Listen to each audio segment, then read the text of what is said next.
Bien, cuando son las 11:29, voy al encuentro de la presidenta de la Federación Agraria Argentina, Andrea Sarnari, que, bueno, tengo el gusto de saludar. ¿Qué tal, Andrea? Buenos días. Buen día, María, ¿cómo estás? Bien, un gusto en saludarte. Bueno, hay una pregunta clave, ¿no? ¿Qué están pensando? No sé si esto ha sido una charla de la mesa con las distintas entidades sobre lo que el gobierno está queriendo que se liquide y la iteración de las nuevamente del gravamen de retención que se le va a aplicar a partir de junio. Bueno, sí, claro que es parte del diálogo que Uh-huh. tenemos no solo dentro de la mesa, sino con un sector del gobierno, puntualmente con el Ministerio de Economía, Uh-huh. que lo venimos conversando desde enero, en el que se decidió la baja temporaria hasta el 30 de junio de las retenciones de algunos productos, sobre todo de la soja, el trigo, el maíz, el girasol. Venimos conversando en el sentido de que la necesidad de que no terminen en junio, ¿no? El 30 de junio, sino que ahí se conviertan en definitiva estas bajas y que continúe el proceso de baja de retenciones hasta llegar a cero, en un claro mensaje que estamos pidiendo de baja de la presión impositiva, ¿no? Uh-huh. Bueno, los dichos del presidente Milei de hace unos días hacen referencia a que el 30 de junio se termina esa resolución y es así, tiene fecha de vencimiento. Lo que nosotros venimos sosteniendo y seguimos en conversación es que hagan los esfuerzos necesarios para sostenerla el 30 de junio definitivamente a esa baja y se conviertan en definitivas y no se vuelva a subir a los porcentuales que estaban en enero. Bueno, no nos dan ninguna seguridad, esa es la realidad, pero se sigue trabajando en eso. Uh-huh. ¿Crees que tal vez sea la necesidad de verse con una buena recaudación, de decir, para que el productor diga, bueno, ¿qué hago? ¿Lo guardo en el silo, solamente voy por lo que necesito, o me juego y ante que venga de nuevo la retención liquido todo? ¿Crees que el gobierno especula con eso?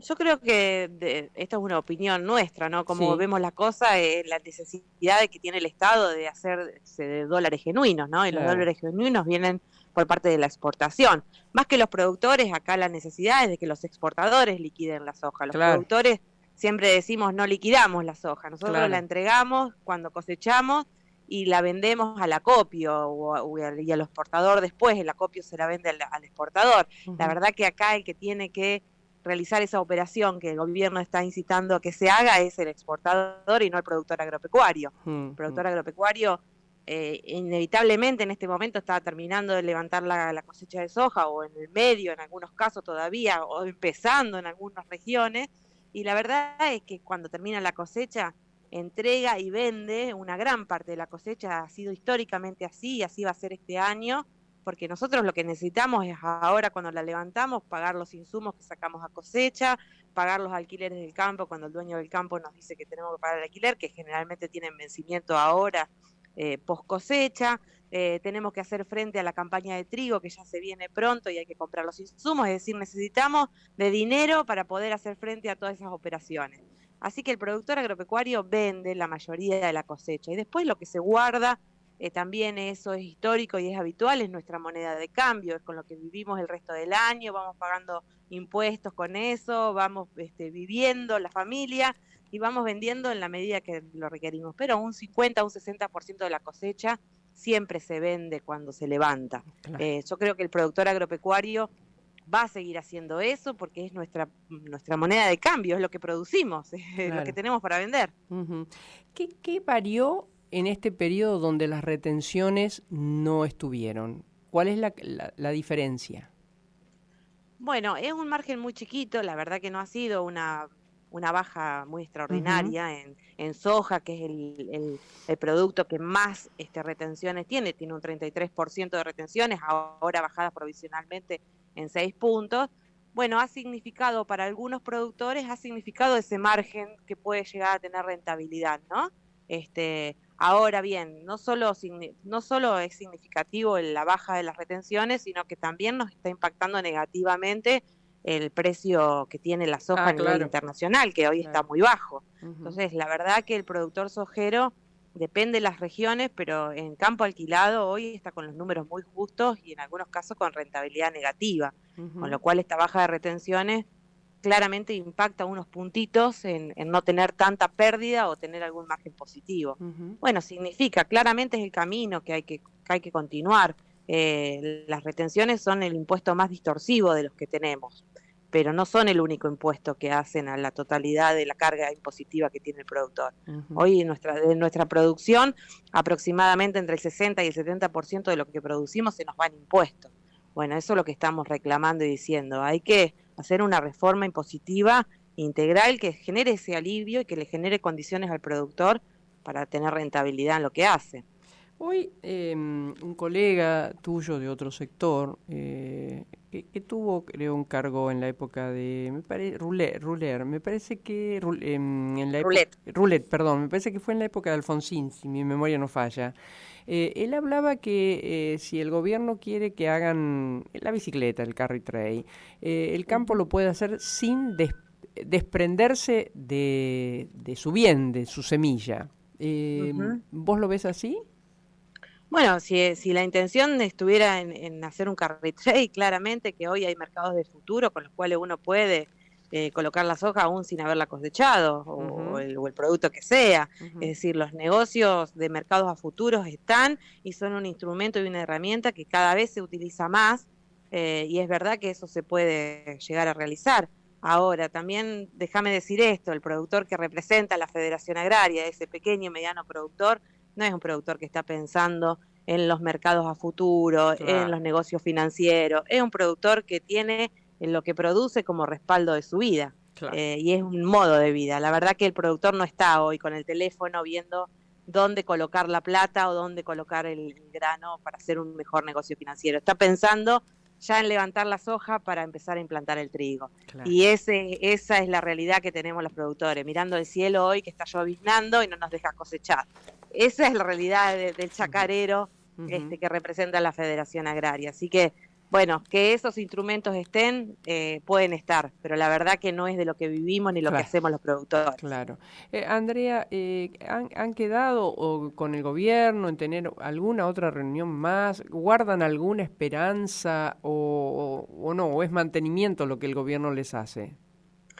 No, la expectativa siempre está y seguimos trabajando. Justamente estamos viendo hoy cuáles son las variables macroeconómicas que el gobierno está manejando para decir, bueno, las condiciones que ellos plantean hoy están dadas para seguir en el camino de la baja de retenciones de la carga impositiva.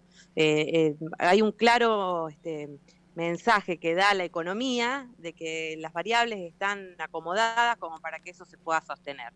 Con lo cual vamos a seguir insistiendo en que las condiciones están y que es necesaria una señal a la producción para que los productores podamos seguir invirtiendo con previsibilidad. Porque esto, más allá de lo económico, también lo que desgasta o hace mal es en términos de imprevisibilidad, que tanto lo venimos sufriendo durante muchos años y estamos haciendo mucho hincapié en eso. Necesitamos tener condiciones claras, no solo cuando vamos a sembrar, sino que se mantengan esas condiciones durante todo el proceso. Los procesos agropecuarios son largos. Digo, un cultivo no menos de 6 meses, hay que esperar entre que uno siembra y cosecha, pero el proceso es un poquito más largo porque hay que ir pensando en los costos que uno tiene para los insumos, en el costo de almacenaje, y ni qué hablar cuando hablamos de ganadería. Los procesos se llevan 2, 3 años hasta tener un ternero terminado como para poder venderlo. Bueno, lo que estamos diciendo es, no nos pueden cambiar las condiciones cada vez que cambia un gobierno o cada vez que a un ministro de Economía le hace falta un recurso o necesita ponerlo en otro lado. Lo que necesitamos es reglas claras para saber que cuando vamos a hacer una inversión, que no estamos hablando de poco dinero, y para algunos productores es muchísimo el esfuerzo que hace para poder implantar una siembra. Entonces, lo que necesitamos es saber con qué condiciones vamos a sembrar y con qué condiciones vamos a cosechar. Esto no le hace bien a esa seguridad que necesita el productor para poder realizar una inversión. Finalmente, Andrea, ¿cuál es el porcentaje de los pequeños y medianos en nuestra Argentina, ¿no? En los pequeños y medianos productores y el gran productor, el que concentra? Mira, el último dato del Censo Nacional lo que nos indica en términos de porcentaje es que el 80% de la producción argentina la realiza el 20% de los productores, es decir, que está muy concentrada la actividad. Ahora, el otro 20% de la producción la hacemos el 80% de los productores, es decir, que esos productores que tenemos menos posibilidad de producir somos los que estamos en el interior, decimos, somos los que le damos movimiento a la economía cotidiana, el que compra en el supermercado del pueblo, en el que compra en la estación de servicio del pueblo. Entonces el 80% de los productores somos los que estamos en el interior viviendo y movilizando la economía diaria. Por eso es tan importante sostener a ese entramado de pequeña y mediana escala, que es el que en realidad genera el movimiento económico adentro de la Argentina. Andrea, como siempre, un placer conversar con vos, ¿eh? No, muchas gracias, que tengas un buen día. Igualmente para vos. Andrea Sarnari, ella es la presidenta de la Federación Agraria Argentina, clarísima en todo aspecto, ¿no? Marcos.